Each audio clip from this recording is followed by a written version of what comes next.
अरे बच्चों, सुप्रभात। आप सभी का बीएस क्लासेस में हार्दिक स्वागत है। आज मैं अनुप्रास अलंकार के भेद को पढ़ा रहा था, जिसमें लाटा अनुप्रास बचा था, लाटा और वृत्त्या। तो आज हम लाटा अनुप्रास को पढ़ा रहे हैं। लाटा अनुप्रास, लाटा अनुप्रास किसे कहते हैं? लाटानुप्रास किसे कहते हैं? जहाँ शब्दों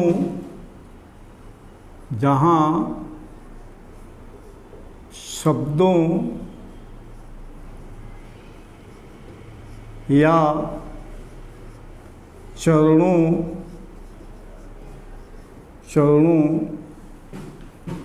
की आवृत्ति हो,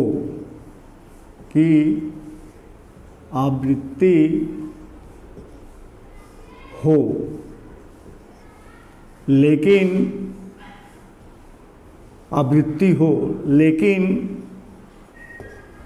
अर्थ परिवर्तित न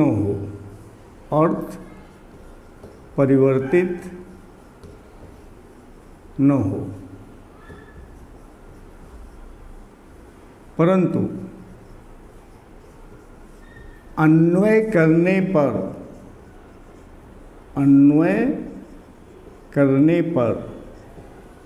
अर्थ में परिवर्तन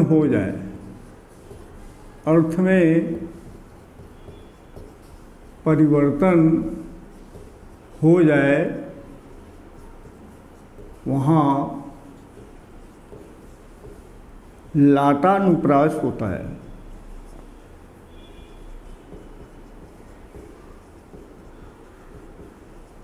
समझ में आया क्या?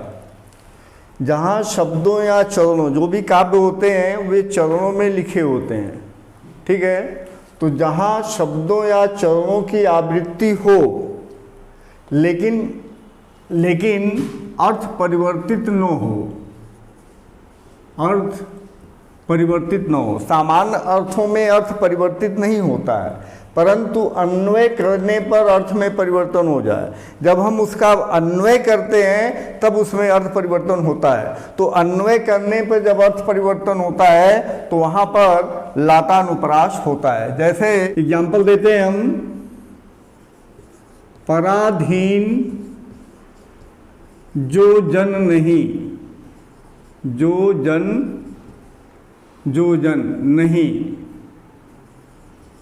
स्वर्ग नरक ताहेत नहीं, स्वर्ग नरक ताहेतु।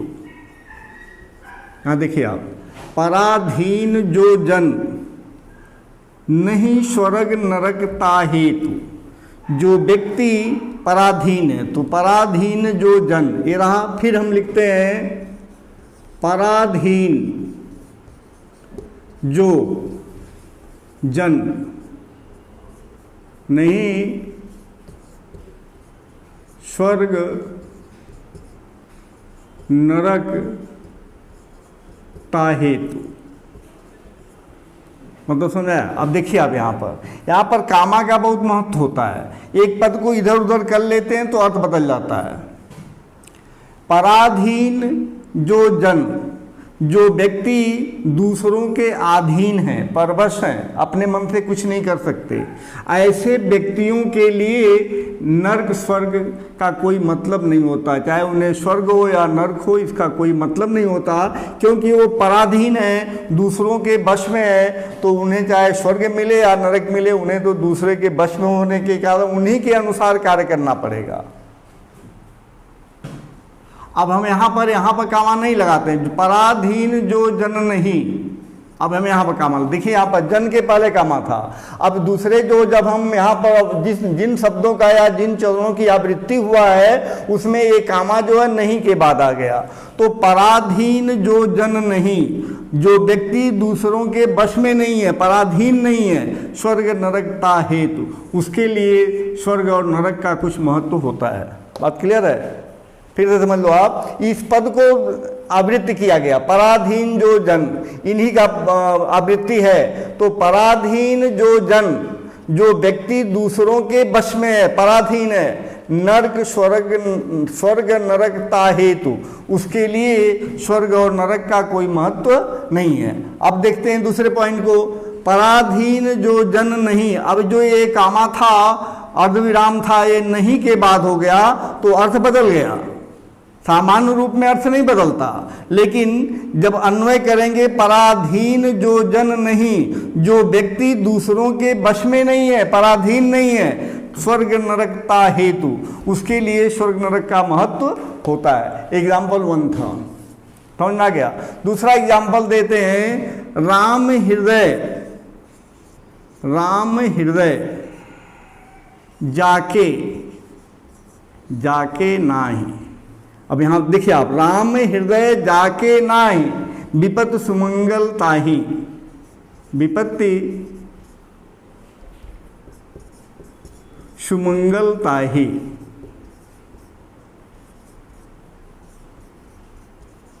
अर्थात जिस व्यक्ति के हृदय में राम नहीं है, क्या राम हृदय जाके नाही, जिसके हृदय में राम नहीं है, विपत सुमंगल ताही, उसी के हृदय में विपत्ति और सुमंगल आदि आता है। यानी कि सुख और दुख का प्रभाव उसी व्यक्ति के ऊपर पड़ता है जिसके हृदय में राम का वास नहीं है, जिसके हृदय में राम नहीं है। लेकिन राम हृदय जाके, राम हृदय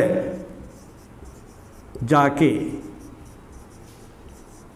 नाही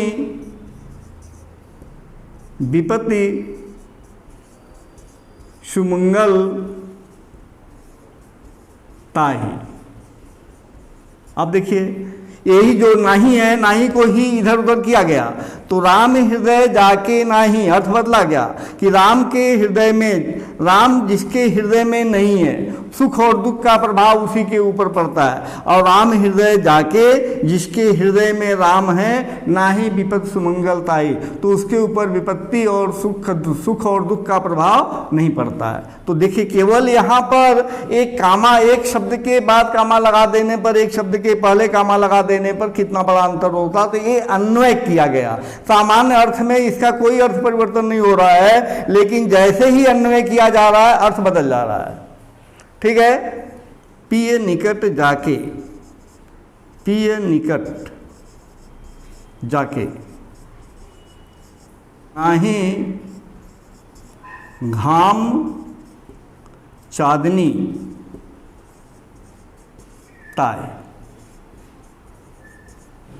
ये रहा, पिए निकट जाके, यहां पर अर्थ हो रहा है कि जिसके पास उसका प्रियतम है, उसे किसी भी प्रकार का घाम या चांदनी का प्रभाव नहीं होता है। घाम का प्रभाव या चांदनी का प्रभाव नहीं पड़ता है, क्योंकि वो उसका प्रिय उसके साथ है। अब इसी में ये जो नाही शब्द है, इसको हम पहले कर लें।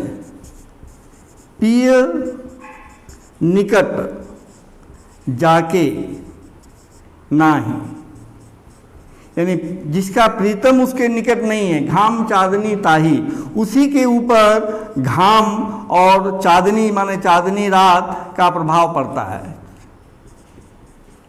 ठीक। तो पिए निकट जाके ना ही घाम चांदनी ताही, यानी जिसका प्रीतम उसके निकट है, उसके ऊपर घाम और चांदनी का कोई प्रभाव नहीं पड़ता। लेकिन पिए निकट जाके ना ही, जिसके निकट उसका प्रीतम नहीं है, उसे घाम चांदनी ताई, उसे ही घाम और चांदनी का प्रभाव पड़ेगा। यानी चांदनी घाम है तो चांदनी, और चांदनी है तो घाम, ये दोनों का प्रभाव उसके ऊपर पड़ेगा। लेकिन जिसका प्रिय निकट है, उसके ऊपर इसका प्रभाव नहीं पड़ता। तो कुल मिलाकर आप इस पहले उदाहरण में देखिए तो नहीं के बाद लगा, दूसरे एग्जाम्पल में नहीं के बाद लगा, और तीसरे में भी नहीं के बाद लगा। तो केवल एक थोड़ा सा परिवर्तन है जिसको हम अन्वय कह रहे हैं। अन्वय करने पर ही अर्थ में बदल जाता है। यहाँ पर किसी दूसरे पद से इसका अर्थ किया ही नहीं जा सकता। एक और देते हैं, राम भजन जो करत नाही, जो करत नाही भव बंधन भय ताहि। राम भजन जो करत नाही भव बंधन ताहि, नाही भव बंधन ताहि। यहाँ देखिए, राम भजन जो करत नाही, नाही पर हमने अर्धविराम दिया, तो राम भजन जो करत नाही, जो व्यक्ति राम का भजन नहीं करता, भव बंधन सांसारिक विपत्तियों का, सांसारिक बंधनों का भय उसे ही होता है। जो किसे होता है? जो राम का भजन नहीं करता। और राम भजन जो करत, जो राम का भजन करता है, नाही भव बंधन भय ताहि, उसे भव माने सांसारिक बंधन का भय नहीं होता। तो कुल मिलाकर अन्वय में एक शब्द के बाद कामा लग रहा है, एक शब्द के पहले कामा लग रहा है। यहाँ पर पहले वाक्य में देखिए तो नाही के बाद कामा लगा हुआ है, दूसरे में नाही के पहले कामा लगा है। तो नाही के पहले कामा लगा देने से अर्थ में बहुत बड़ा परिवर्तन हो गया ना। इसी को जहां पर काव्य में एक पद या एक चरण या शब्दों का आवृत्ति हो और सामान्य रूप में अर्थ में परिवर्तन न होता हो, लेकिन जैसे ही उसमें अन्वय किया जाए उसके अर्थ में परिवर्तन हो जाता है, आपने देखा। तो कुल मिलाकर इसमें एक शब्द का खेल है, वो नहीं का। तो नहीं में एक एग्जाम्पल मैंने दिया, 2, 3, ये चौथा एग्जाम्पल था है। एक बहुत प्रसिद्ध एग्जाम्पल है, जो सपूत तो काधन संचय, जो सपूत तो काधन संचय, और जो कपूत तो क्याधन संचय। जो कपूत बहुत प्रसिद्ध एग्जाम्पल है, जो कपूत तो काधन संचय।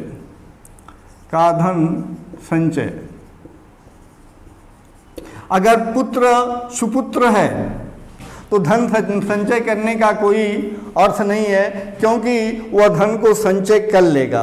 और यदि पुत्र कपुत्र है तो काधन संचय, तो काधन संचय ये सब दोनों में है। लेकिन यहाँ पर सपूत और कपूत में थोड़ा सा डिफरेंस हो गया, यानी वहाँ पर नहीं आता था, यहाँ पर सपूत और कपूत हो गया, तो एक दूसरे के विरोधी शब्द हो गए। तो जो सपूत तो काधन संचय और जो सब कपूत तो काधन संचय। अगर हमारा पुत्र या पुत्र कुपुत्र है तो हम धन संचय करके क्या करेंगे, वो उसे बर्बाद कर देगा। और यदि पुत्र सपुत्र है तो धन संचय का क्या मतलब, वो ढेर सारे धन को अर्जित कर लेगा। ठीक है, तो ये आपका लाटानुप्रास हो गया। ठीक है, इतना तो बहुत है। एग्जाम्पल एक और दे दें क्या, तीर्थ व्रत साधन कहाँ, जो निष्दिन हरिगान,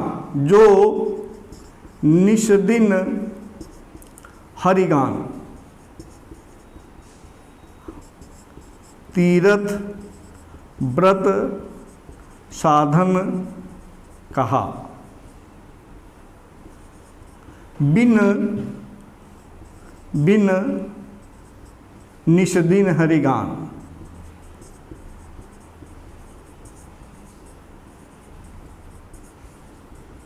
अब देखिए यहाँ तीर्थ व्रत साधन कहा, जो निष्दिन हरिगान, वो उन व्यक्तियों के लिए आया जो तीर्थ व्रत यानी धर्म में विश्वास करते हैं, तीर्थ यात्रा करते हैं, व्रत रहते हैं, पूजा पाठ करते हैं।